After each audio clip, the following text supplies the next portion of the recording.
El movimiento estudiantil define posiciones. En 1965, la Federación Universitaria Nacional, FUN, criticó abiertamente las operaciones militares contra las autodefensas campesinas en Marquetalia. El Pato, el Guayabero y Río Chiquito respaldó el comunicado emitido por Jean-Paul Sartre y le invitó a Colombia para que comprobara la realidad expresada en su documento. La invitación fue firmada por Julio Cortés como presidente y Galo Burbano como secretario general.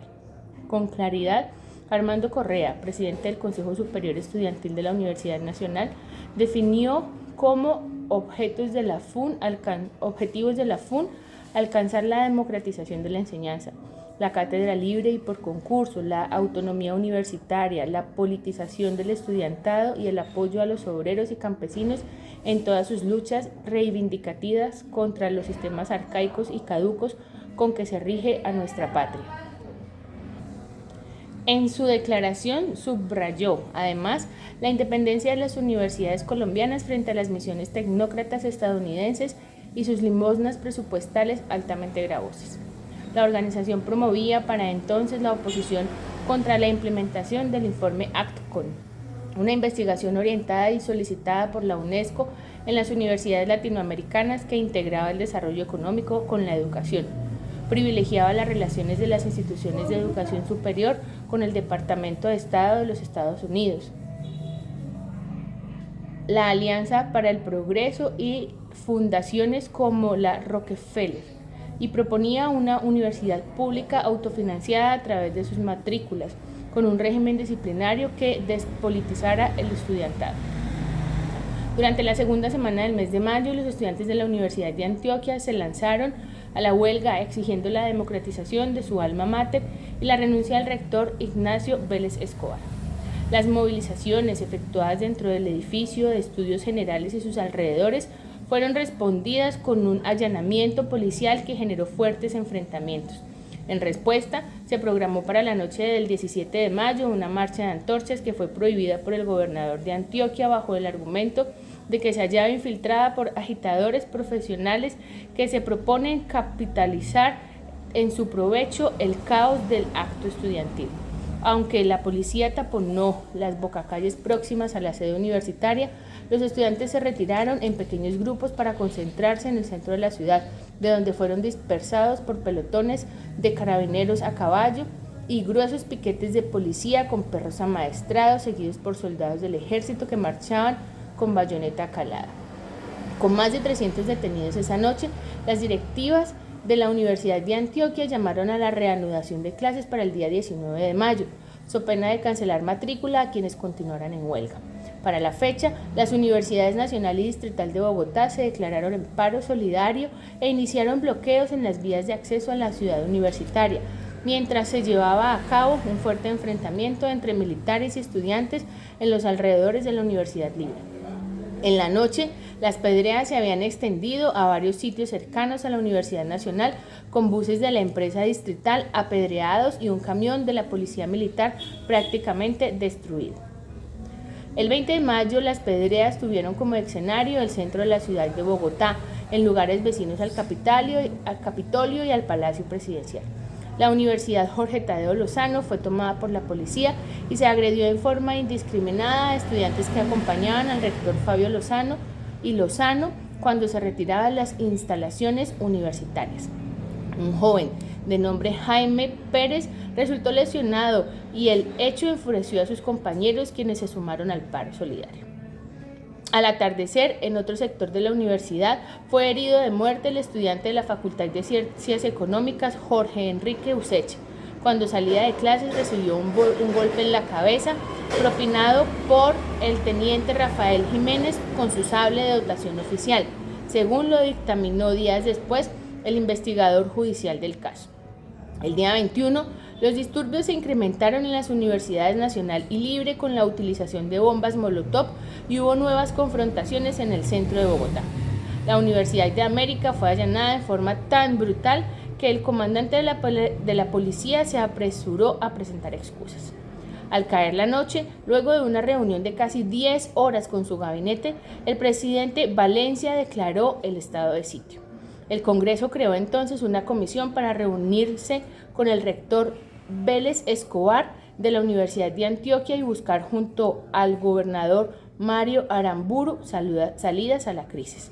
Los delegados del Congreso plantearon el 23 de mayo una fórmula conciliatoria, nombramiento de un vicerrector académico para atender las peticiones estudiantiles, representación de estos en los organismos administrativos y académicos de la universidad, garantías sobre la no aplicación de sanciones a los estudiantes en huelga y creación de una comisión del Congreso para el estudio de un proyecto de ley sobre la autonomía universitaria que permita la convivencia y la participación fecunda de los estudiantes en las decisiones de cada claustro oficial en el país. Entre tanto, las otras casas de estudios superiores se unieron al movimiento. Los estudiantes de la Universidad del Quindío realizaron un desfile al cementerio para llevar a cabo un entierro simbólico del estudiante Jorge Useche. Alumnos de la Universidad del Atlántico bloquearon calles importantes en Barranquilla. Lo propio se hizo en la Universidad de Cartagena, en la UPTC de Tunja y en la Universidad del Tolima, con acciones que culminaron en disturbios. Medellín fue militarizada para impedir un sepelio simbólico desde la sede de la Universidad de Antioquia, y el arzobispo de la ciudad prohibió a los sacerdotes de su diócesis la realización de cualquier oficio litúrgico que recordara al estudiante ultimado en Bogotá. La Universidad Tecnológica de Pereira y Santiago de Cali declararon paro solidario a partir del 25 de mayo. Los incidentes retornaron al centro de Bogotá y los alrededores de las Universidades Nacional y Libre. Un campero de la policía cayó en poder de grupos estudiantiles que lo ingresaron a la ciudad universitaria. Lo incineraron y destruyeron. Los estudiantes de la Universidad de Externado se trenzaron en pugilatos a piedra con la policía y estuvieron a punto de quemar otro campero de los uniformados, cuyos vidrios fueron destruidos. Agentes de inteligencia que intentaron infiltrar las acciones estudiantiles fueron retenidos por horas en los claustros y algunos desnudados y rapados. Los estudiantes de la Universidad del Rosario amenazaron con entrar en huelga desde el día 26 de ese mes de mayo. Increíblemente, también estudiantes de la Universidad Distrital se liaron a piedra con estudiantes de la Universidad Javeriana porque los primeros habían cerrado el paso de vehículos sobre la carrera séptima, obstaculizando el acceso al parqueadero de la segunda. Al final, un grueso grupo de javerianos reunido en la plazoleta de su claustro censuró la acción de los alumnos distritales, pero exigió también la renuncia del rector de la Universidad de Antioquia como medida para resolver el conflicto.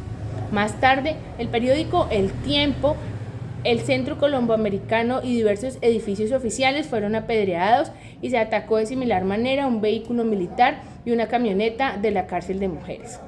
El editorial del periódico El Tiempo, en mayo 25, criticó severamente el manejo otorgado al problema. En su criterio, el error inicial fue darle un tratamiento desproporcionado al embrionario problema de la Universidad de Antioquia. El presidente Valencia exigió públicamente la renuncia del rector Vélez Escobar, quien la presentó de inmediato. La FUNE exigió la libertad de los detenidos y una investigación sobre la muerte del estudiante Useche para levantar el paro, con lo cual efectivamente terminó el conflicto. Fue el primer pulso entre la Federación Universitaria y el Gobierno Nacional, con movilizaciones que abarcaron las principales ciudades del país y la participación sin distingo de estudiantes de instituciones públicas y privadas. Para los medios de prensa también fue el primero en desbordarse hasta los límites de la azonada en los enfrentamientos estudiantiles con la policía. Los rectores José Félix Patiño y Gerardo Molina de las Universidades Nacional y Libre, respectivamente, criticaron las agresivas acciones de la policía. 7.4. La Iglesia en debate. Las posiciones del sacerdote Camilo Torres frente a las movilizaciones estudiantiles incomodaron a gobernantes y jerarcas eclesiásticos. Ordenado en 1954, Camilo empezó su carrera clerical como un sacerdote corriente. Sin embargo, sus estudios y su estatura intelectual le ganaron pronto reconocimientos. Participó en la fundación de la Facultad Sociología de la Universidad Nacional y fue nombrado miembro de la Junta Directiva del recién creado Instituto de Reforma Agraria. Un hecho anecdótico refleja su carisma. Discutió fuertemente en la Junta con Álvaro Gómez Hurtado, otro de sus miembros, pero al día siguiente, muy temprano, estuvo en su casa para pedirle que lo perdonara si en algo lo había ofendido. De lo contrario, dijo Camilo, no podía celebrar misa con tranquilidad. Poco a poco su compromiso con los más pobres se fue profundizando. El cardenal Concha decidió retirarlo de la universidad y lo encargó de la parroquia de la Veracruz. Camilo aceptó humildemente por la fe y la obediencia. Sin embargo, su vínculo con los estudiantes no culminó. Según el tiempo, Camilo había sido la figura central de las jornadas estudiantiles. En efecto, obtenido el acuerdo de la Universidad de Antioquia, Camilo convocó una concentración estudiantil en la plazoleta principal de la Universidad Nacional y encabezó una manifestación en silencio hasta el cementerio central en homenaje a Jorge Usechi. Los estudiantes, aprovechando la ocasión, convirtieron el acto en una expresión de reconocimiento y desagravio a Camilo. Jaime Caicedo y Julio César Cortés, líderes de la FUN, exaltaron la labor cumplida por el sacerdote.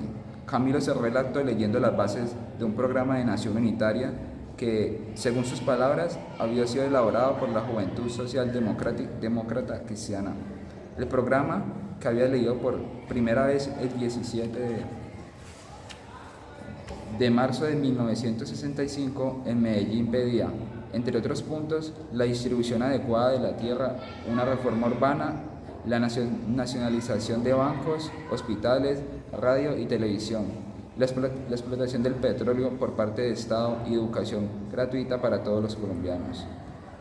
De inmediato, el cardenal arzobispo de Bogotá, Luis Concha Córdoba, reprobó por todos los medios de prensa las palabras de Camilo y declaró sus tesis como inconciliables con la doctrina de la Iglesia Católica. No era tampoco la primera acción contra Camilo por parte de la jerarquía eclesiástica. Se había perseguido a sus colaboradores y se les había confiscado documentos. Se ejercía sobre él un seguimiento diario y se le pidió abandonar el país.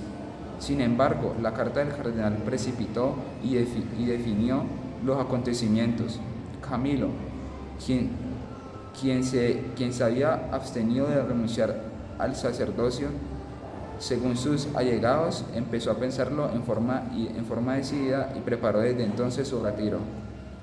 Martín Amaya Martínez, capellán de la UPTC, promovía al mismo tiempo nuevas visiones sobre la fe católica, la religión, según la interpretaba y enseñaba al clero, promovía el atraso y la esclavizaba la consecuencia. Era una fe impuesta, invitaba entonces a la batalla emancipadora, a una religión que no destruya la libertad, sino que por el contrario nos enseña a ser libres. El arzobispo de Tunja, Ángel María Campo, mostró el camino que habría de seguirse con Camilo. Desautorizó al padre Amaya para hablar y escribir públicamente y lo retiró de su capellanía. Por órdenes del cardenal Concha, el superior eclesiástico de la cura, Camilo Torres, arzobispo Rubén Izaza, le pidió retirarse de la Escuela Superior de Administración Pública, abandonar sus clases en la Universidad Nacional y asumir funciones en la Oficina de Investigación Pastoral de la Curia. Con una remuneración exigida, Camilo le respondió con una carta pública a través de la cual pidió licencia para ausentarse del país con el propósito de culminar su doctorado y en otra misiva dirigida al cardenal solicitó al jerarca aclarar de puntos de su plataforma eran contrarios a la doctrina de la Iglesia. Concha Córdoba respondió el 9 de junio declarándose sorprendido por la pregunta: ¿usted conoce perfectamente las enseñanzas de la Iglesia Católica y pontificas? Vean el sacerdote intervenir en las actividades políticas y en cuestiones puramente técnicas. Concha Córdoba respondió el 9 de junio declarándose sorprendido por la pregunta: ¿usted conoce perfectamente las enseñanzas de la Iglesia Católica y se ha apartado a sabiendas de esas enseñanzas? Señaló que las directivas pontíficas vean al sacerdote intervenir en actividades políticas y en cuestiones puramente técnicas y prácticas en material de acción social, y afirmó que con este oficio ponía fin al asunto. Camilo aludió a la réplica de la jerarca en una conferencia dictada en la Universidad de Caldas. El cardenal no ha respondido mi pregunta, dijo. Añadió que la maquinaria eclesiástica estaba incrustada y servía al grupo de presión económico minoritario, compuesto por 24 familias que controlan las empresas más importantes del país y funcionan como socios del imperialismo norteamericano. El periódico El Catolicismo, órgano oficial de la Iglesia dirigido por los presbíteros Mario Rebollo y Hernán Jiménez, censuró severamente la conducta de Camilo. No era permisible que un sacerdote emplazara públicamente sobre materia religiosa a un cardenal, ni que la pretendida respuesta se convirtiera en agria polémica, un confuso despliegue periodístico. Al actuar embriagado por los halagos de la popularidad, el sacerdote Torres se distancia a pasos acelerados de quien es legítimo maestro y pastor de la Grey. El editorial del órgano católico concluía que para ningún sacerdote es cosa ignorada que en materias prófanas y temporales la Iglesia le prohíbe intervenir. En oposición, Camilo preguntó a los editorialistas por qué cuando un sacerdote participaba en la política defendiendo el Partido Conservador o el Frente Nacional no obtenía la resistencia que sí se brindaba cuando interviene para defender a los pobres, y clasificó sus palabras como emocionales, con argumentos pequeños que revelaban la animosidad de un deseo de buscar la verdad. Expresó asimismo que no esperaba sanciones porque no había sido desobediente con sus superiores ni había incurrido en desacato y que solo esperaba el permiso para salir del país. El cardenal Concha Córdoba intervino nuevamente para enunciar ante los medios que el padre Torres se había apartado de la Iglesia, de sus doctrinas y directivas. Sus actividades son incompatibles con su carácter sacerdotal y con el mismo hábito eclesiástico que viste. Preconiza una revolución aún violenta con la toma del poder en momentos en el que el país se debate con una crisis causada en no pequeña parte por violencia que con grandes esfuerzos se está tratando de conjurar. El superior claretiano Mariano Izquierdo tildó de loco a Camilo, un alborotado de cabeza que ha tomado una posición de exacerbación mental. Sin embargo, el director de la revista Voto Nacional de esa misma comunidad, padre Efraín Gaitán, manifestó ser de acuerdo con las ideas de Camilo, pero no en su enfrentamiento con la jerarquía eclesiástica. Le pidió arreglar humildemente el lío con el cardenal, pero no claudique de sus ideas, que están muy buenas.